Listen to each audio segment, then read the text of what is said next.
Willkommen, bienvenue, and welcome back to the Modding of Isaac with Lyte. And today, we're going to be looking at putting your custom enemies into custom rooms. Now, keep in mind, special rooms are still off limits. Anywhere else is fine, though, as far as I know. So let's head on in, take a look around. Let's see, we'll start ourselves a new run. Let's use Blue Baby this time. We never use Blue Baby. Now, this is just going to scratch the surface. There's probably tons more that can be done, should be done, and will be done.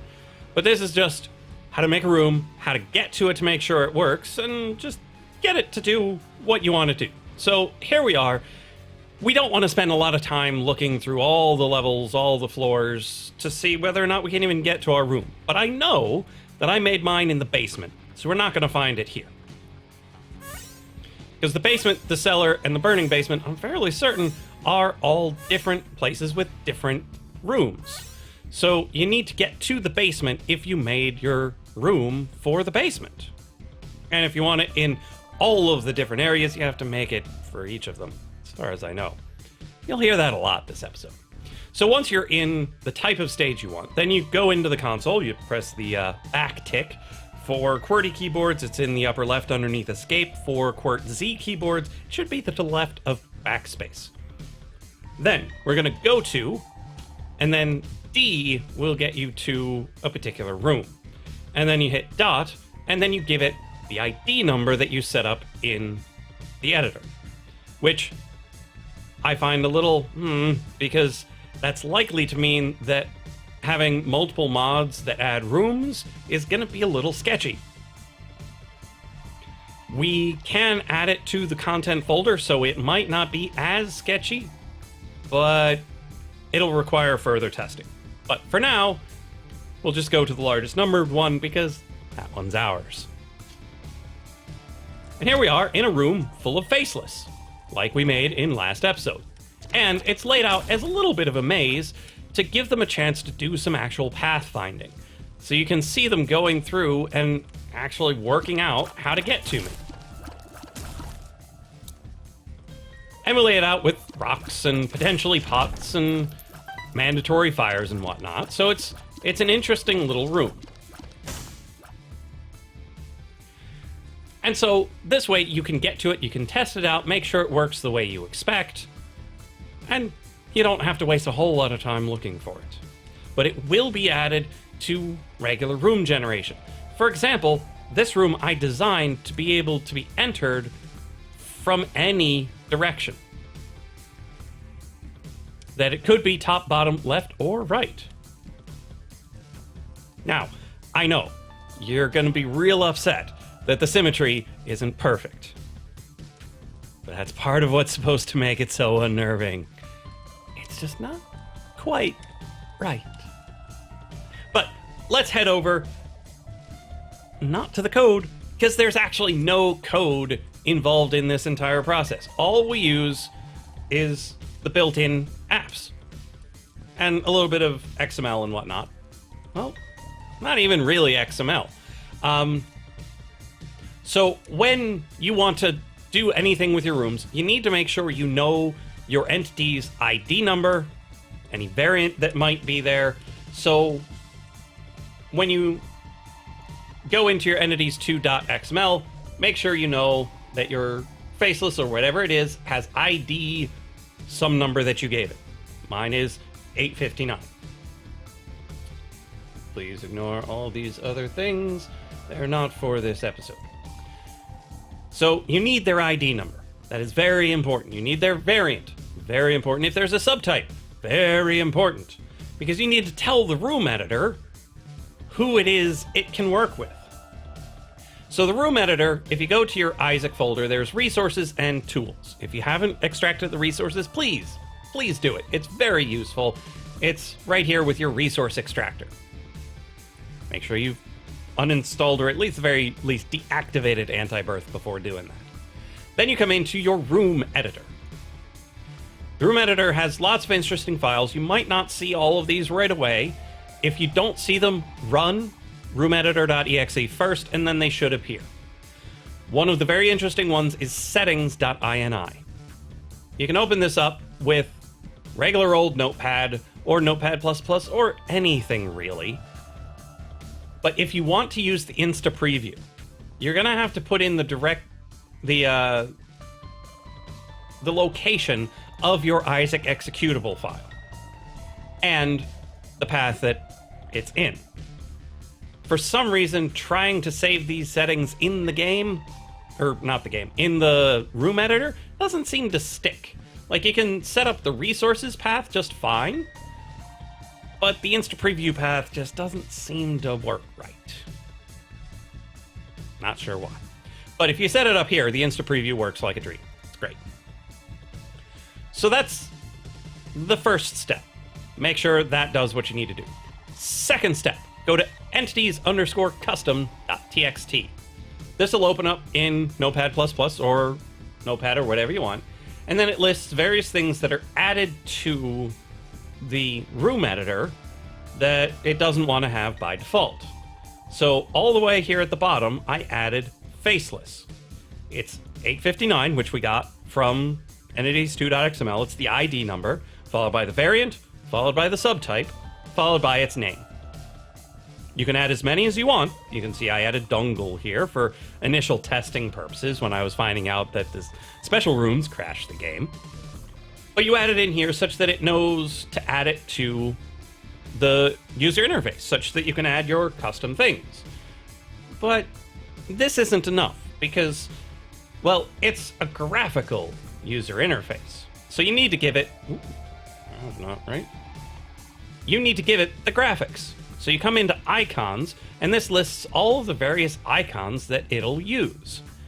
Now, the way these are named is very important.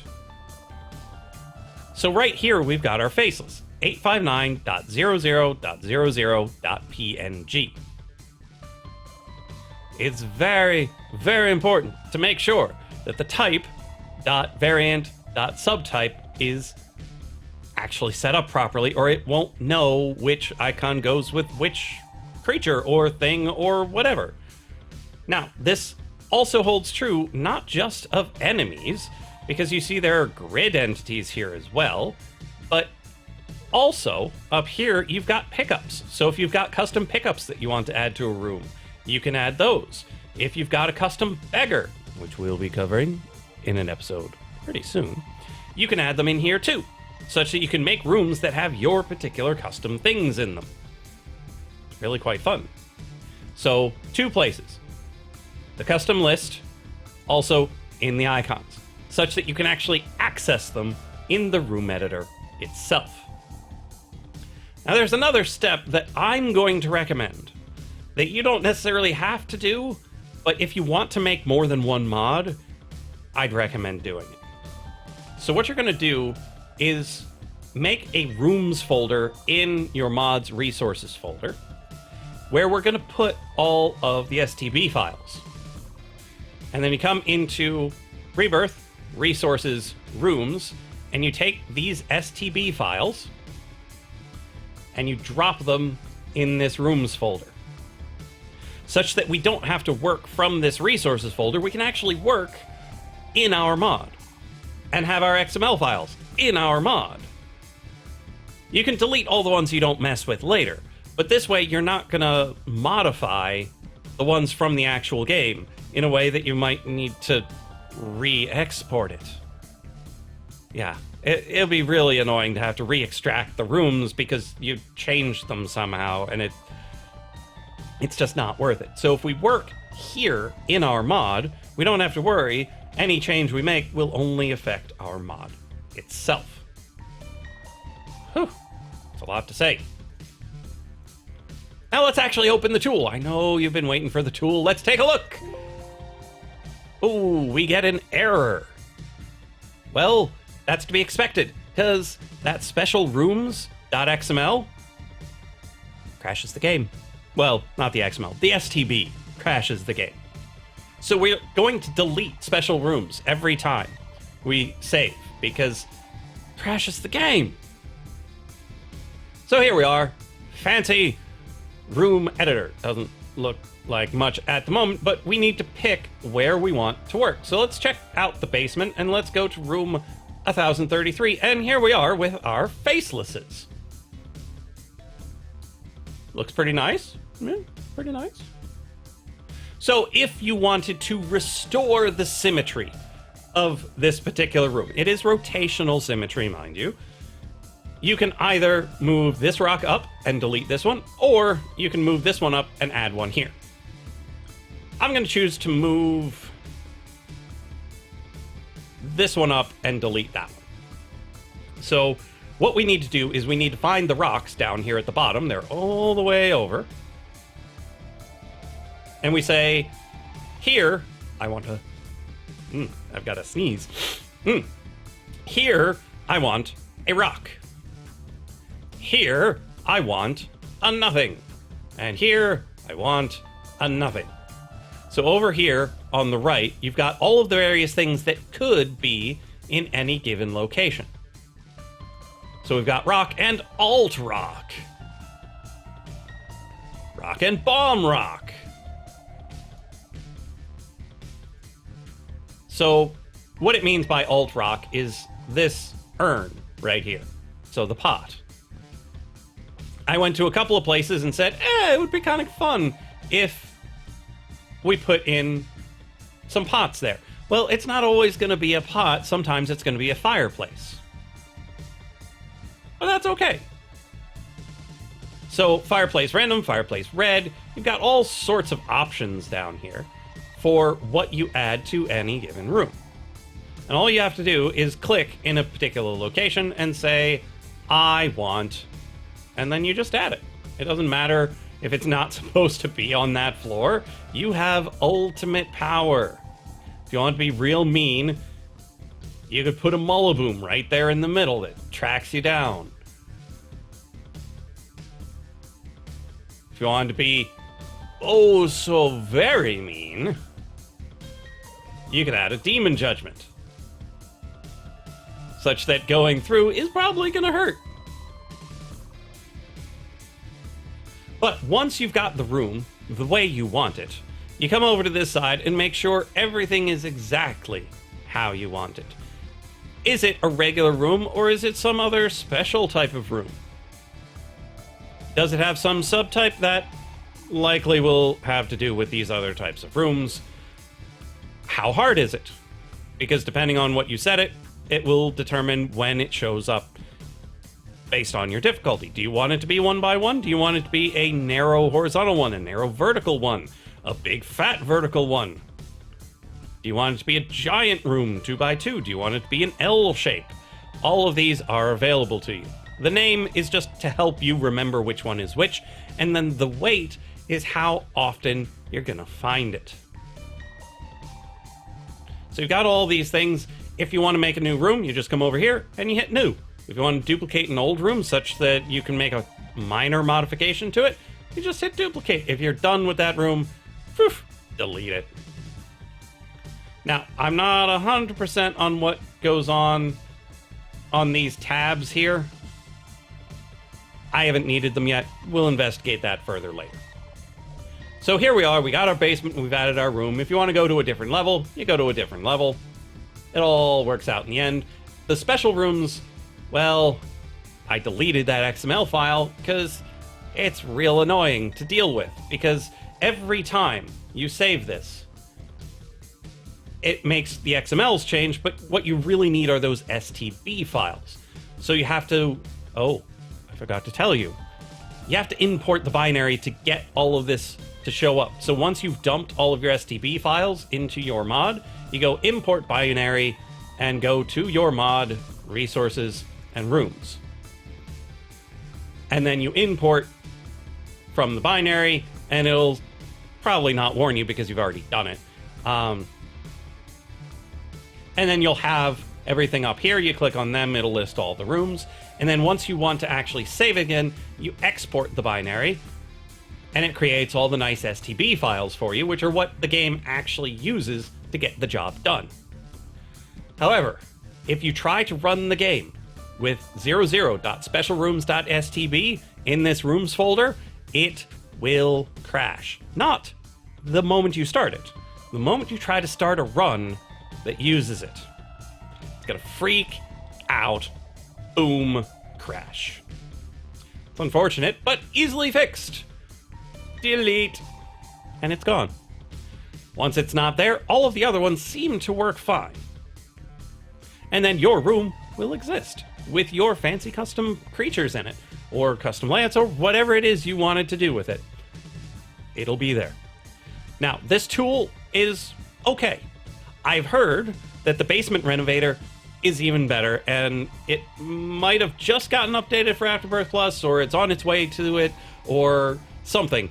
But there are other tools out there for modifying STB files. If you don't want to use this one, go investigate those other ones, but this should be enough to get you at least started. I make no guarantees about cross-mod compatibilities. I don't make any guarantees about what happens if you add 5,000 more rooms. But if you do try those things, let us know how it goes. It'll be interesting to know whether or not my room 1033 overlaps with yours, if when you move it into the content folder, it actually increments them. How does it know which ones are mine and which ones are vanilla? We'll have to take a look. Another thing that has not been investigated on my end is what happens when you start increasing this number. Does it get weirded out? How high does it go? Can you do 10,000? It doesn't look like it. How's 999?